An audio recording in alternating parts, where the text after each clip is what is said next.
წლის ხარ? მე 37 წლის ვარ. ჩამოთვალეთ თამაშები, რომელსაც ბავშვობაში თამაშობდით.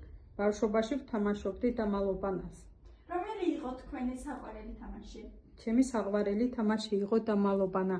გთხოვთ გაიხსენოთ თამაშის წესები და აღწეროთ ისინი. იყო თუ არა გამარჯვებულისთვის პრიზი და რა იყო ის?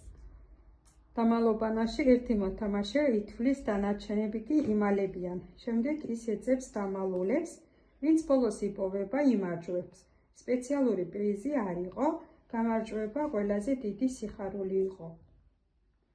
გახსოვთ თამაში, რომელსაც ტრადიციულ დღესასწაულებზე იმართებოდა?